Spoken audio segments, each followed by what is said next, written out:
तुमचं शिक्षण काय झाले? माझी MSc झालेली आहे. MSc होऊन पण या व्यवसायाकडे कसं काय वळाला आणि कसं डोक्यात आलं तुमच्या? आणि बाहेर जॉब वगैरे हो, जॉब लागला होता. हं, जॉबमध्ये महिन्याला 14 ते 15 हजार रुपये स्टार्टिंग भेटलं होतं मला. हं, मग कुठं ते 14-15 हजारासाठी तिकडं पुण्याला जाऊन राहायचं. हं, मग त्याच्यानंतर मी हा निर्णय घेतलेला आहे. आता मी महिन्याला 1.5 ते 2 लाख रुपये कमवतो. हं, सगळं काही जर 1.5 लाख पगार तर करा, नसेल तर मग हा व्यवसाय कधी पण चांगला घरी राहून आपलं. हं. हो. नमस्कार शेतकरी मित्रांनो, आज आपण पंढरपूर तालुक्यातील नारायण चिंचोली या गावात आलेलो आहे. तर या तरुणाने MSc शिक्षण होऊन पण हा व्यवसाय चालू केला. तर यांच्याकडे 20 मोरा मशीनचा गोठा आहे, तुम्ही मागं बघू शकताय. तर आपण आज यांच्याकडून नवीन शेतकऱ्यांनी सुरुवात कशी करावी, यांना सुरुवातीला काय अडचणी आल्या आणि यांनी जॉब सोडून हे क्षेत्र का निवडलं, हे अशी संपूर्ण माहिती आणि यांच्या गोठ्याचं नियोजन आणि या व्यवसायाबद्दल त्यांचं मत काय आहे, ही संपूर्ण माहिती आज आपण या व्हिडिओच्या माध्यमातून जाणून घेणार आहे. तर अजून कोणी आपल्या चॅनलवर नवीन असेल तर चॅनलला सबस्क्राईब करा, म्हणजेच नवनवीन व्हिडिओ आपल्यापर्यंत पोहोचत राहतील. चला तर मग आज आपण त्यांच्याकडून संपूर्ण माहिती जाणून घेऊया. नमस्कार साहेब. आपला परिचय? मी अक्षय दत्तात्रय चव्हाण, राहणार नारायण चिंचोली, तालुका पंढरपूर. आपलं शिक्षण काय झाले? माझी MSc झालेली आहे प्लेन. MSc होऊन पण या म्हैस पालन व्यवसायाकडे कसं काय वळालं? कोरोनामध्ये माझी डिग्री झाली हं, आणि आधीपासूनच बिझनेस काहीतरी करायचा असं डोक्यात होतं. हं, मग त्यातून बरेच व्यवसाय केल्यानंतर मला हा व्यवसाय चांगला आवडला. हं, जे कुठल्याही कंडिशनमध्ये हा व्यवसाय एकदम चांगल्या रीतीने चालू शकतो. हं, त्याच्यामुळं हा मी व्यवसाय निवडलेला आहे. मला जॉब लागला होता पण मी केला नाही. हं, हो, TCS कंपनीत मला जॉब भेटला होता 14,000 रुपये या पॅकेजने महिन्याला. हं. मी केला नाही. आपल्याकडं आता बरेच शेतकरी गाय पालन करतात. तुम्ही म्हैस पालन व्यवसाय कसं काय म्हणजे? मी ज्या वेळेस यात उतरलो त्यावेळेस आमच्या पण गायीच होत्या. हं, मग असं जाणवलं की 70-80% मेंटेनन्स गाय घेते, 20-30% फक्त प्रॉफिट राहते. हं, म्हणजे बरेच प्रॉब्लेम आहे त्यांचे, मस्टडी होणं, आजारी पडणं, असं खूप सारे प्रॉब्लेम बघून मग आम्ही गाय विकून म्हशी घेतल्या. हं. आपल्याकडं आता टोटल किती म्हशी आहेत? 19 म्हशी आहेत आणि एक गाय आहे. हं, जी गाय ह्याच्यासाठी ठेवली ती पण दिवसाचं 28-30 लिटर दूध देते म्हणून. हं. 19 म्हशी आहेत. हो, 19 म्हशी आहेत आणि सगळ्या यातल्या 10 म्हशी हरियाणाच्या आहेत. 9 आपण सुरुवातीला घोडेगावच्या नगरच्या बाजारातून घेतल्या. कुठल्या कुठल्या जातीच्या म्हशी आहेत आपल्याकडे? आपल्याकडे सध्या 2 जातीच्या आहेत, मुरा आणि जाफ्फर. मोरा आणि जाफर. हो. काय फरक वाटतो मोरा आणि जाफराबादीमध्ये? जाफराबादी म्हशीचा दुधाचा काळ थोडासा कमी आहे. हं, दूध या 20-22 लिटर देतात आणि मुरा म्हशीचा दुधाचा काळ एकदम जास्त आहे. हं. हाच फरक, दुसरा काय फरक नाही. तुम्ही सुरुवात करताना किती म्हशीपासून केली? 2 म्हशींपासून केली होती. सर, 2 म्हशीपासून एवढं भांडवल कसं वाढवलं याला तुम्ही? 2 म्हशींपासून एवढं भांडवल, 2 म्हशींचं दूध मी डेअरीला वाढत होतो. हं, मग त्यानंतर असंच मग थोडंसं वाढत वाढत मग त्याच्यानंतर 2 खरेदी केल्या. हं, मग मी पंढरपूरला घरोघरी दूध देत होतो. हं, मग त्याच्यानंतर आम्ही ज्या वेळेस दूध वाढलं हं, त्यानंतर मग आम्ही 3 महिन्याच्या टप्प्याने 2-2 वाढवत गेलो आम्ही. म्हशी तुम्ही हरियाणातून खरेदी केल्या. हो. तर बरेच शेतकरी म्हणतात की हरियाणातल्या म्हशी सेट होत नाहीत, तिथं जेवढं दूध सांगेल तेवढं दूध निघत नाही. नाही, असं काही नाही. उलटं हरियाणापेक्षा इथं ज्यादा दूध देतात आपल्या इथं. हं, तिकडं टोटली सगळं वाळल्या चाऱ्यावरच म्हशी असते. त्या आपल्या इथं हिरवा चारा असल्यामुळं तिथं 16 देणारी म्हैस इथं 18 लिटर दूध देते हं, आणि प्रवासातून आलेले असतात. हं, त्याच्यामुळे सुरुवातीचे 1-10 दिवस त्यांना सेट व्हायला इथं जातात. हं, त्यावेळेस आपण गोळ, मोहरीचं तेल, हं, चारा, काय कॅल्शियम वगैरे जे काय हवं त्यांना ते दिलं पाहिजे.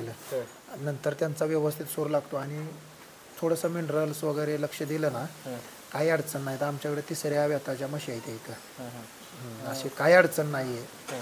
हो, सेट व्हायला ती काय अडचण येते त्या? काय अडचण नाही. सुरुवातीला आता 8-10 दिवस, आता आपण कुठून ट्रॅव्हल करून आलं तर आपल्याला 2 दिवस थोडं अशक्तपणा, तसं मशीन नाही. सुरुवातीचे 1-7-8 दिवस इथं अशक्तपणा जाणवतो. हं. सेट व्हायला 8-10 दिवस जातात. मग त्यात कॅल्शियम, गोळ, मोहरीचं तेल बरंच काय काय द्यायचं आपण त्यांना. म्हशी खरेदी करताना तुम्ही काय पाहून खरेदी करताना? आता म्हशी खरेदी करताना त्यांची साईज, हं, त्यांची कासाची साईज, हं, त्यांची सडं, त्यांची बॉडी, हं, अशा बऱ्याच साऱ्या गोष्टी बघितल्या जातात. आणि काय बघताय म्हणण्यापेक्षा तिथून दूध काढूनच आणतो मी. हं, हं, हां. म्हणजे कसं असं काय बघून वगैरे घ्यायचं नाहीत.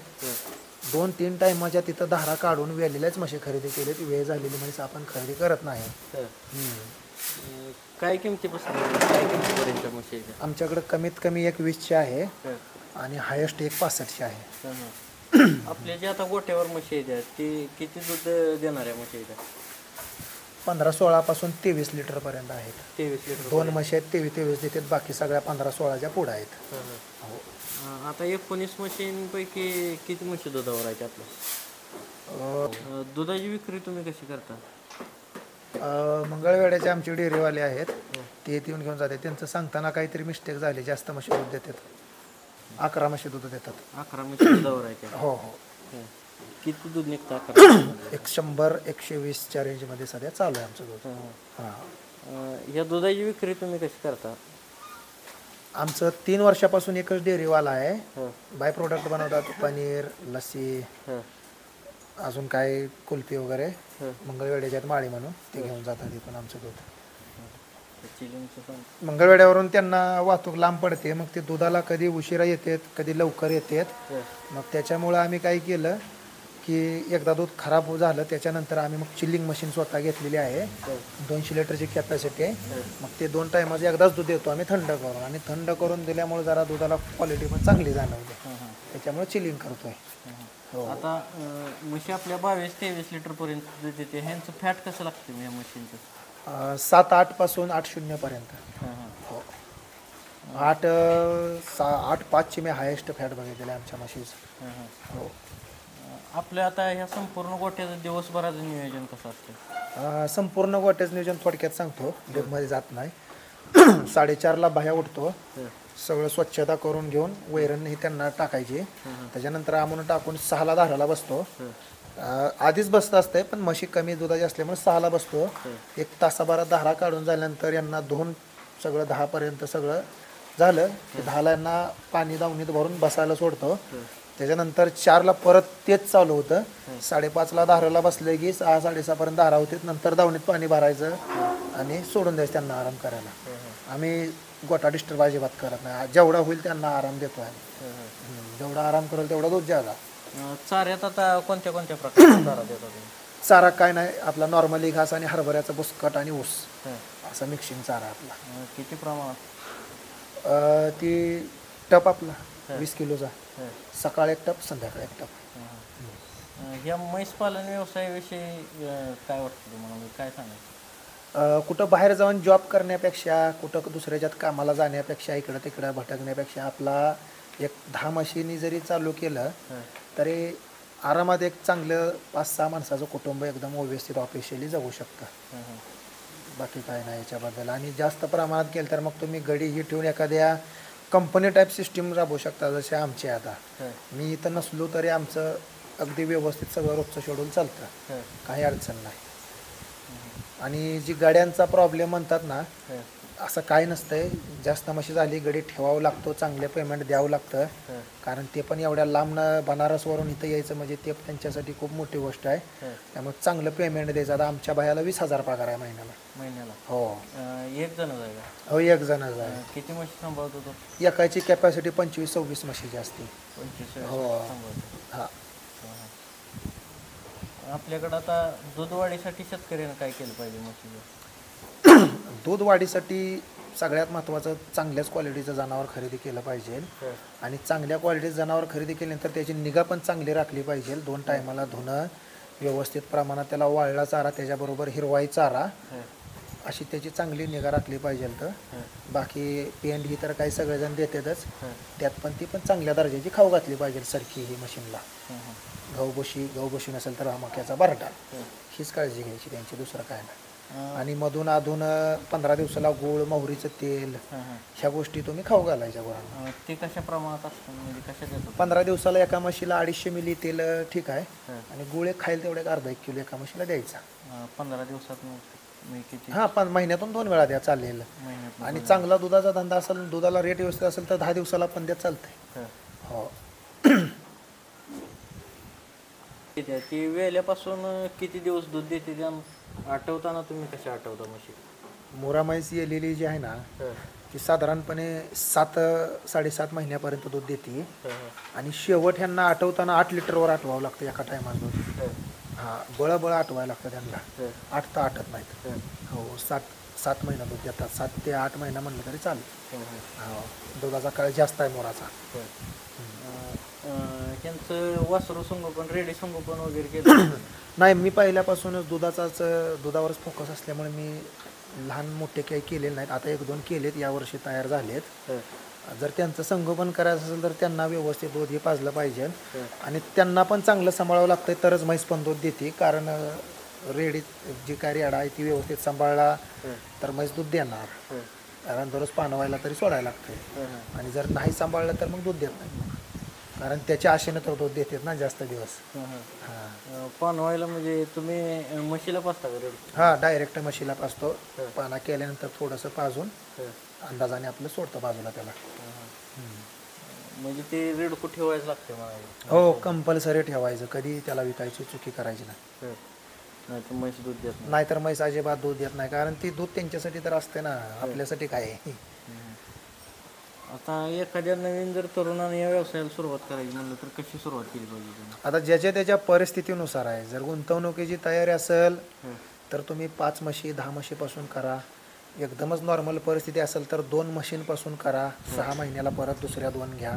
तुम्ही अशा पद्धतीनं करू शकता. काही अडचण नाही. घेताना चांगल्या किमतीच्या घ्या, चांगल्या दूध देणाऱ्या बघून घ्या. स्वतः धार काढून घ्या, म्हणजे फसवणूक होणार नाही आणि परत तुम्ही निगेटिव्ह होऊन दुसऱ्या 10 लोकांना सांगणार नाही. एकतर याच्यात पहिलीच निगेटिव्हिटी आहे, म्हशी दूध देत नाहीत, दूध देत नाहीत, दूध देत नाहीत. आमचं वडील म्हणते तर सल्ला म्हशी पालन करणाऱ्यांचा घ्या. ज्याला म्हैस कसली असते ही माहीत नाही त्यांचा सल्ला घेऊ नका. मग ही नवीन तरुणांनी काळजी घेतली पाहिजे एवढ्या गोष्टींची. आणि कसं आपली अवकात लायकी 5-10 म्हशी असते, मग तुम्ही 100-150 म्हशीच्या गोट्यांना भेट देऊ नका. कारण तिथं भेट देऊन तुम्हाला काही साध्य होणार आहे. त्याचा मोठा कारभार आहे, ती मोठं बोलणार. तुमची कॅपॅसिटी तर 2च म्हशींची आहे. त्याच्यामुळं 2 म्हशीपासून 5 म्हशी 10 म्हशीने सुरुवात करा, ज्याच्या त्याच्या कॅपॅसिटीनुसार. म्हैस खरेदी करताना काय बघितलं पाहिजे म्हशीत?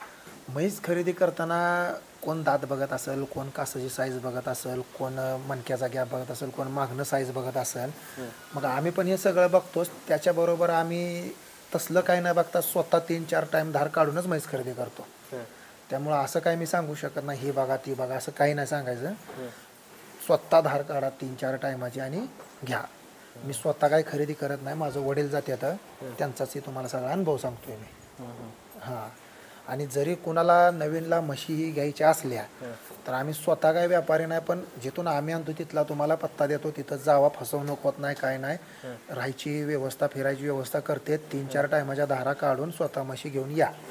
आणि ती माणूस पण तुम्हाला एवढं फिरवतोय म्हणल्यानंतर त्याचे काय तुम्ही जे काय ठरलेलं आहे ते देऊन टाकायचं. हां,